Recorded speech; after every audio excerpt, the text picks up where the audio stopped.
तो कहानी की शुरुआत एक छोटे और खूबसूरत गांव से होती है जहाँ के लोग आज बहुत ज़्यादा खुश हैं क्योंकि इन्हें ये खबर मिली थी कि इस गांव की जादूगरनी मर गई है। इतनी ही देर में यहाँ एक परी आती है जिसका नाम क्लिंडा था, जिसने इस खबर को कंफर्म किया था कि सच में वो जादूगरनी मर गई है। ये बात सुनते ही गांव वाले झूम उठे और गांव में लगे सभी जादूगरनी के पोस्टर को फाड़ने लगे। अब क्लिंडा वहां से जाने वाली थी कि तभी एक बच्ची ने आकर क्लिंडा से सवाल किया कि आखिर जादूगरनी बनती कैसे है और सब लोग इसे इतना बुरा क्यों समझते हैं। इस बच्ची का सवाल सुनकर क्लिंडा सीरियस हो गई और उसने बच्ची को बताया कि ये जादूगरनियां बुरी नहीं होती, इन्हें बुरा बनाया जाता है।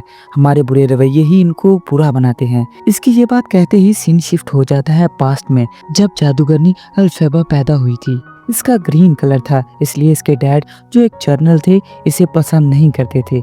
उन्हें ये पता चलता है कि इनकी बेटी एक जादुई बच्ची है। जब जब वो रोती थी या गुस्सा करती थी तो चीजें हवा में उड़ने लगती। अल्फाबा को इसके माँ बाप का कभी प्यार नहीं मिला। जैसे जैसे अल्फाबा बड़ी होती गई इसकी मुश्किलें भी बढ़ती गई। कोई इसे प्यार नहीं करता था, इसके पास नहीं रहता था। इसकी अब रोज नाम की एक बहन भी पैदा हुई जो खूबसूरत तो बहुत थी लेकिन एक पाँव से मजूर थी। वो अल्फाबा से बहुत प्यार करती थी। एक दिन अल्फाबा रोज को इसके दोस्तों की एक स्टोरी सुनाती है तो सभी बच्चे इसका मजाक उड़ाने लगते हैं। तभी अल्फाबा को गुस्सा आ गया। इसने नीचे से अपनी मैजिकल पावर से पत्थर उठाए और इन बच्चों को मारना शुरू कर दिया। ये खबर जैसे ही जनरल को मिली उसने अल्फाबा की इस हरकत पर उसे बहुत डांटा और वहीं अपनी बेटी रोज को वहां से ले गए और अल्फाबा अकेली रह गई। सीन कट हो गया। हमें दोबारा कैलेंडा गांव वाले दिखाए जाते हैं जहां अब तक इन लोगों ने इस फिश का एक बहुत बड़ा स्टैचू भी बना लिया था जिसे कैलेंडा चलाने वाली थी। वो दोबारा यहाँ से वापस जाने ही वाली थी। तभी एक और लड़की ने इससे सवाल किया, क्या अल्फाबा आपकी दोस्त थी जो आप इसके लिए ऐसी बातें कर रहे हैं? कैलेंडा ने जवाब दिया, नहीं, शायद दोस्त तो नहीं थी लेकिन मैं इसे बहुत अच्छी तरह जानती हूँ। इसके ये कहते ही सीन शिफ्ट होता है जब अल्फाबा और कैलेंडा एक साथ थी। कैलेंडा यूनिवर्सिटी में पढ़ने के लिए आई थी और इसी यूनिवर्सिटी में अल्फाबा भी अपनी बहन को छोड़ने के लिए आई। वो खुद तो पढ़ना चाहती थी लेकिन जनरल इसे पढ़ाई की परमिशन नहीं दे रहे थे। खैर, अब इन सबका इंट्रोडक्शन शुरू होता है जिसके बाद एक टीचर इसको यहाँ से प्रोटोकॉल लेकर ले जाने लगी क्योंकि जनरल की बेटी थी। अल्फाबा को ये अच्छा नहीं लगा। इसने टीचर को रोका लेकिन टीचर ने इसकी बात नहीं सुनी और रोज को आगे की तरफ ले गई। अल्फाबा को गुस्सा आ गया और इसने अपनी पावर से रोज की व्हीलचेयर रोक दी। इसके गुस्से में आते ही यहाँ पर हर चीज़ उड़ने लगी और ये सब देख लिया यहाँ की प्रिंसिपल ने। प्रिंसिपल जानती थी कि ये सब बच्चे अल्फाबा का जादू देखकर इसे मारने लग जाएंगे, इसे बुरा समझेंगे, इसलिए प्रिंसिपल ने ऐसा दिखाया जैसे ये जादू इन्होंने किया हो और अल्फाबा को सब बच्चों से बचा लिया। जिसके बाद इन्होंने कैलेंडा से कहा कि वो अल्फाबा को लेकर अपने कमरे में चली जाए। कैलेंडा तो इस बात के लिए मान गई लेकिन अल्फाबा नहीं, क्योंकि वो यहाँ पढ़ने नहीं आई थी, इसे तो वापस जाना था। अब प्रिंसिपल इसे लेकर एक अकेले कमरे में चली जाती है जहाँ वो इसकी जादुई पावर की तारीफ करती है। वो इसे ये भी ऑफर देती है कि वो इसे पढ़ाएंगी और इसकी पावर को कंट्रोल करना भी सिखाएंगी। ये सुनकर अल्फाबा बहुत ज़्यादा खुश और एक्साइटेड हो गई, लेकिन सिर्फ कुछ ही लम्हों के लिए, क्योंकि अगले ही पल इसे याद आ गया था कि इसके डैड इसे पढ़ने की इजाज़त नहीं देंगे। तब प्रिंसिपल ने इसे तसल्ली दी कि वो खुद जनरल से बात कर लेगी, इसे यूनिवर्सिटी में एडमिशन दिलवाएगी। अब अल्फाबा बहुत ज़्यादा खुश थी। रात रहने के लिए जब वो कैलेंडा के रूम में गई तो उसने देखा कि कैलेंडा ने पूरे रूम में अपनी ही चीज़ें बिखेरी हुई हैं। अल्फाबा के लिए तो कोई जगह ही नहीं। इसने जब अपनी जगह बनानी चाहिए तो कैलेंडा ने इसे रोका और ऐसे में अल्फाबा को गुस्सा आ गया। रूम में पड़ी बाकी चीजें हवा में उड़ने लगी, यहाँ तक कि कांच भी गिर गया। अल्फाबा ने इसकी चीजें दूर फेंकी और अपनी जगह बनाकर सो गई। रात में भी चीजों की वजह से इनकी लड़ाई होती रही, जिसकी खबर कहीं ना कहीं बाकी स्टूडेंट्स को भी हो गई थी। सुबह होने पर हम देखते हैं कि यहाँ पर दो टीमें बन चुकी थी, एक कैलेंडा की और एक अल्फाबा की। अल्फाबा की टीम में तो कोई नहीं रहा, सबके सब कैलेंडा की टीम में चले गए और अल्फाबा को बुरा भला कहने लगे। मैथ्स में भी सब अल्फाबा को अकेला छोड़ देते हैं। खैर, क्लास शुरू हो जाती है और इनको पढ़ाने के लिए एक प्रोफेसर आते हैं जो कि जानवर थे। यहाँ प्रोफेसर जब कैलेंडा का नाम ठीक से नहीं बोल पाते तो यहाँ पर अल्फाबा ही टीचर की साइड लेती है और इन्हें ऐसा फील करवाती है कि ये सब नॉर्मल है। फिर प्रोफेसर अपना लेक्चर शुरू कर देते हैं और इन्हें बताते हैं कि एक वक्त वो भी था जब इंसान और जानवर एक साथ रहा करते थे, लेकिन फिर जब लोगों के लिए खाने की कमी हो गई तो इंसानों ने जानवरों को अपने मतलब के लिए मारना शुरू कर दिया।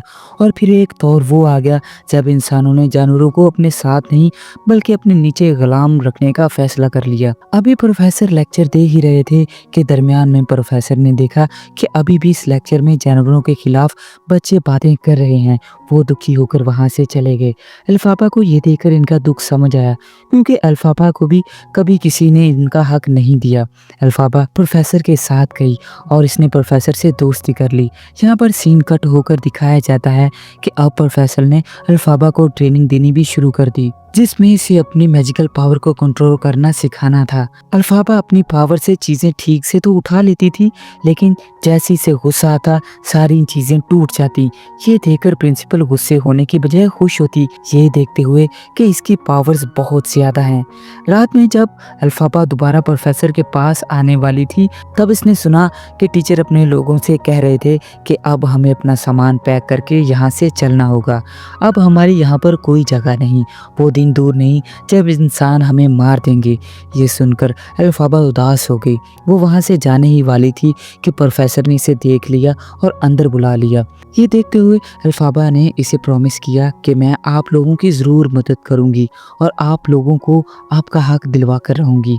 ये कहने के बाद अल्फाबा यहाँ से चली गई जंगल की तरफ, जहाँ जंगल में इनकी मुलाकात होगी एक लड़के से जो घोड़े पर यहाँ की तरफ आ रहा था। अल्फाबा को देखकर वो डर गया और यहाँ हमें पता चला कि वो एक प्रिंस था। दूसरी तरफ यूनिवर्सिटी में भी प्रिंस के आने के चर्चे होने लगे और कलिंडा खूब अच्छे से तैयार होने लगी प्रिंस को इम्प्रेस करने के लिए।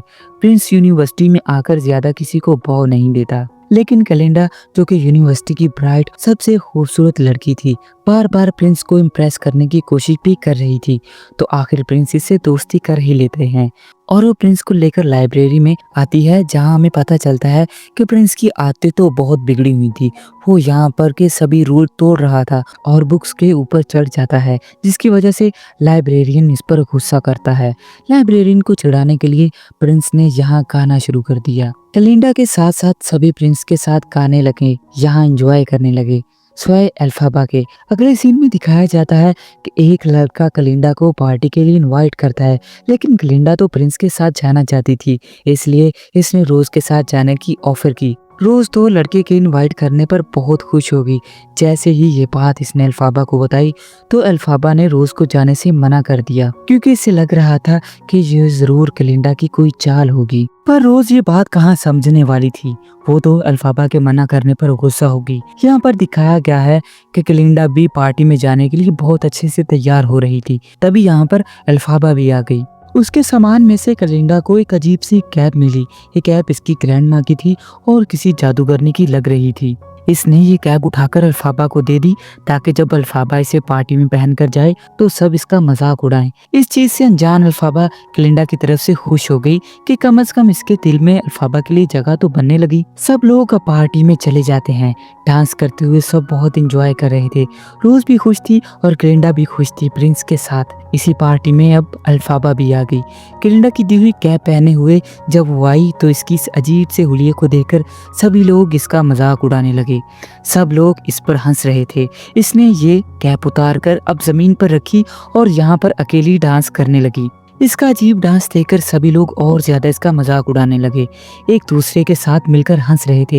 ये देखते हुए कलिंडा को अब बुरा लगने लगा, क्योंकि सब अल्फाबा के साथ इसी की वजह से हो रहा था। अपने गिल्ट को कम करने के लिए कलिंडा ने यहाँ आकर अल्फाबा का डांस में साथ दिया और अल्फाबा जैसा ही डांस करने लगी, जिससे सभी लोगों को भी इनकी गलती का एहसास हुआ और वो भी अल्फाबा के साथ अल्फाबा जैसा ही डांस करने लगे। इसका साफ मतलब था कि कलिंडा के साथ साथ अल्फाबा को बाकी लोगों ने भी एक्सेप्ट कर लिया है। ये अल्फाबा के लिए एक बहुत बड़ा दिन था। अब इसके दिल में कलिंडा के लिए सारी बुराइयां खत्म हो चुकी थी। ये दोनों यहाँ अपनी दुश्मनी खत्म करने के लिए एक दूसरे से गले मिलती हैं। पार्टी से वापस आने के बाद अपने रूम में आज ये दोनों पहली मर्तबा दोस्तों की तरह बातें कर रही थी। कलिंडा ने अल्फाबा को बताया कि मैं और प्रिंसी जल्द शादी करने वाले हैं। ये बात सीक्रेट है, सिर्फ तुम्हें ही पता है। अपना सीक्रेट बताने के बाद कलिंडा ने अल्फाबा से इसका सीक्रेट पूछा और इसे लगा था कि अल्फाबा का सीक्रेट इसकी ग्रीन बोतल है जो वो हमेशा अपने तकिए के नीचे रखती है, जो जल्दी से कलिंडा ने उठा ली ताकि अल्फाबा इसे इसका सीक्रेट बता दे। लेकिन ये अल्फाबा का सीक्रेट नहीं था। इसने जल्दी से ये बोतल लेकर अपने तकिए के नीचे रख ली क्योंकि ये बोतल इसकी मॉम की थी। इसकी ये हरकत देखकर कलिंडा नाराज होकर अपने बेड पर चले जाती है। तभी इसे मनाने के लिए अल्फाबा इसके पास आती है और इसे बताती है असल में मेरे डैड यानी जर्नल मुझे बिल्कुल पसंद नहीं करते क्योंकि मैं ग्रीन बेबी पैदा हुई थी। इनका दूसरा बच्चा भी मेरे जैसा ग्रीन ना हो जाए, इसीलिए उन्होंने यानी मेरे डैड ने मॉम को बहुत ज्यादा मेडिसिन पिलाई, जिससे रोज एक ग्रीन बच्ची तो पैदा नहीं हुई लेकिन वक्त से पहले पैदा होने की वजह से वो 1 पाउंड से मजूर पैदा हो गई और इसी की वजह से मेरी मॉम की भी डेथ हो जाती है। अल्फाबा को लगता था कि इन सारी चीज़ों की जिम्मेदार वो है। अगर वो इस तरह पैदा ना होती तो ना ही इसके डैड इसकी मॉम को ये दवाई पिलाते, ना ही रोज़ जल्दी पैदा होती और ना ही इनकी मॉम मरती। ये बताते हुए वो बहुत ज़्यादा इमोशनल होगी। ये देखकर कलिंडा ने इसे समझाया कि इसमें इसका कोई कसूर नहीं। अल्फाबा का मूड चेंज करने के लिए अब वो अल्फाबा को ग्रूम करती है, इसका थोड़ा मेकअप करती है और थोड़ा स्टाइल चेंज करती है, जिसकी वजह से अगले दिन यूनिवर्सिटी जाने पर सभी इसे पसंद कर रहे थे। आज तो प्रिंस भी रुककर इसे बातें करने लगा था। अल्फाबा इस टाइम अपने प्रोफेसर से मिलने जा रही थी जो एक जानवर था। अब जानवर क्योंकि इस दुनिया में सेफ नहीं रहे थे, इसलिए ये सारे जानवर कॉलेज छोड़कर जा रहे थे। आज इनकी आखिरी क्लास थी, लेकिन इससे पहले कि वो यहाँ से चले जाते एक टीचर यहाँ सिक्योरिटी गार्ड के साथ आती है और इन्हें जबरदस्ती उठवा लेती है। अल्फाबा को ये देखकर बहुत दुख लगता है। वो इनकी मदद करना चाहती थी लेकिन नहीं कर पाई। अब इन प्रोफेसर की जगह एक नए प्रोफेसर आ गए थे जिन्होंने अपनी कैद में छोटा सा शेर का बच्चा रखा हुआ था। इसे पिंजरे में रखकर प्रोफेसर बच्चों को ये बताना चाह रहे थे कि अब जानवर हमारे साथ नहीं बल्कि हमारी कैद में रहा करेंगे। ये सारी चीजें देखते हुए अल्फाबा को बहुत ज्यादा गुस्सा आ चुका था। इसे जानवरों को कैद करने वाली बात बिल्कुल पसंद नहीं आई। इसके गुस्से में यहाँ पर मौजूद सारे फ्लावर सारी चीजें उड़ने लगी और इसके गुस्से के असर से यहाँ सब लोग बेहोश हो गए सिवाय प्रिंस के। बच्चों के बेहोश होते ही यहाँ पर अल्फाबा उठी और इस शेर के बच्चे को जंगल छोड़ने के लिए निकल पड़ी। प्रिंस भी इसकी मदद करने के लिए इसके साथ था। वो एक साइकिल पर जंगल की तरफ निकल जाते हैं। पीछे से प्रिंसिपल जब इनकी क्लास में आती है तो सारे बच्चों को और टीचर को बेहोश पाती है। ये देखकर वो समझ गई कि जरूर अल्फाबा ने इन पर जादू किया होगा। इसकी जादुई पावर बहुत ज्यादा बढ़ चुकी थी। ये देखकर वो बहुत ज्यादा खुश हुई और इन्होंने जाकर एक बड़े जादूगर को खत लिखा। यहाँ जंगल में प्रिंस और अल्फाबा की किसी बात पर बहस हो जाती है। प्रिंस नाराज होकर यहाँ से जाने ही वाला था कि अल्फाबा ने प्रिंस का हाथ पकड़ लिया। वो भी अब प्रिंस को पसंद करने लगी थी, लेकिन वो जानती थी कि प्रिंस कभी भी इसके साथ नहीं रहेगा, इसलिए इसने खुद ही ज्यादा बात आगे नहीं बढ़ाई और उसे जाने दिया। वापस आने पर यूनिवर्सिटी में अल्फाबा के लिए एक बहुत बड़ा सरप्राइज था। एक बहुत बड़े जादूगर ने अल्फाबा को मिलने के लिए बुलाया था क्योंकि प्रिंसिपल ने अल्फाबा की जादू पावर्स के बारे में इसे बताया था। अल्फाबा को अपने लिए ये बहुत अच्छा मौका लगा। इसने जादूगर से मिलने का फैसला कर लिया। इसे लेने के लिए ग्रीन कलर की ट्रेन भी आती है। जब वो जाने लगी थी तो सब यहाँ इससे मिलने के लिए आए। प्रिंस इसके लिए गुल्लक फ्लावर भी इसके लिए लेकर आया। यहाँ पर कलिंडा भी खड़ी थी जिसने अपना एक राज और इसे शेयर किया। कहा कि अब प्रिंस और इसकी दोस्ती पहले जैसी नहीं रही। ये बताने के बाद अल्फाबा को भी थोड़ा दुख हुआ, लेकिन खैर अब वो ट्रेन में चढ़ गई। जाते जाते कलिंडा ने अल्फाबा को एक लेटर पकड़ा दिया जिसमें ये लिखा था कि कलिंडा इसके साथ जाना चाहती है, लेकिन ये बात वो इसे कह नहीं पाई। अल्फाबा ने इसे देखा और हाथ पकड़कर इसे जल्दी से ट्रेन में खींच लिया। कुछ ही देर में फाइनली ये लोग उस जादुई शहर में पहुंच चुके थे। ये वही शहर था जिसे हमने मूवी के स्टार्ट में देखा था। यहाँ पर इन दोनों का बहुत अच्छे से वेलकम किया जाता है। सभी लोग इनके लिए डांस करते हैं और फाइनली अब इन्हें अंदर ले जाया जाता है। इन्हें पता चलता है कि ये जादू शहर था जहाँ पर इन्हें एक मैजिक शो देखने को मिलेगा। वहाँ पर इनकी मुलाकात बड़े जादूगर से होती है। वो बड़ा जादूगर अल्फाबा को अपने साथ ले जाता है। इस शहर का फ्यूचर दिखाता है जिसने डिज़ाइन किया था।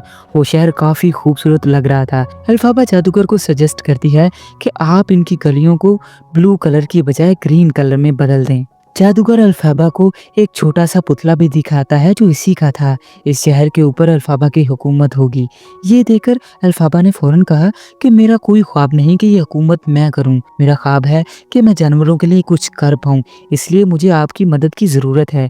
इनकी इन्हीं बातों के दौरान यहाँ पर प्रिंसिपल आ जाती है, जिसे देखकर अल्फाबा भी बहुत ज़्यादा खुश हो जाती है और जाकर इनके गले लग जाती है। यहाँ पर इनकी बात चल ही रही थी कि अल्फाबा जानवरों के लिए कुछ करना चाहती है।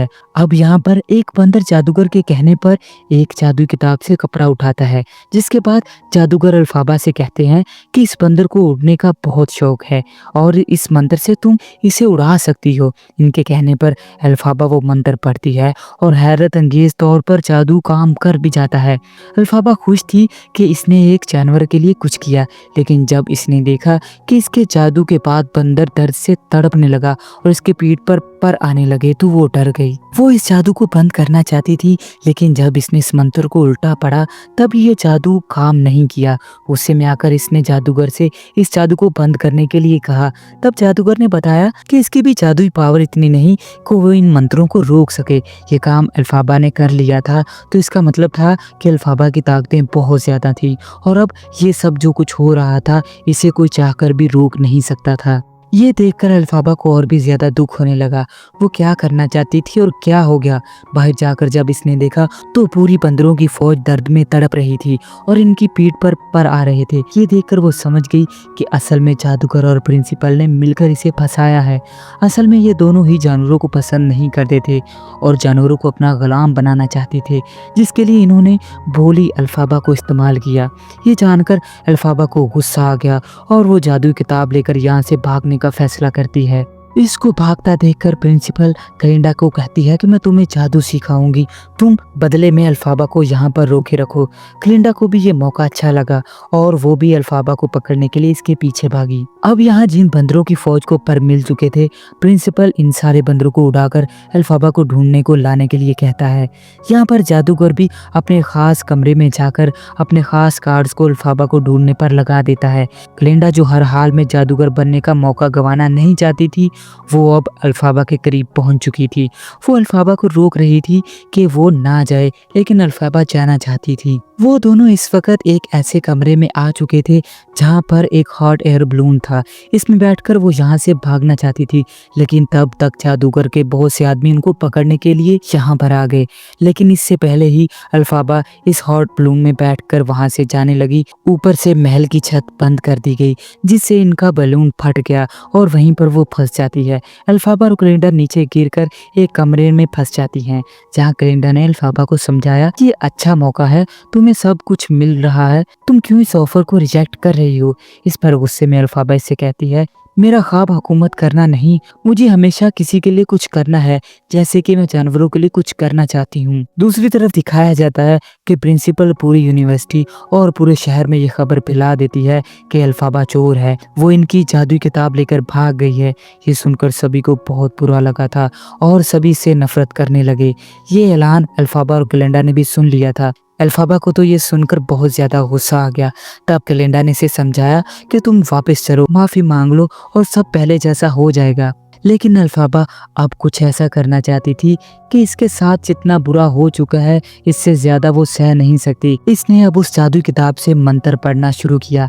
कलिंडा इसे रोकने लगी, लेकिन इस मंत्र की वजह से इसके पास एक जादुई झाड़ू आ गया।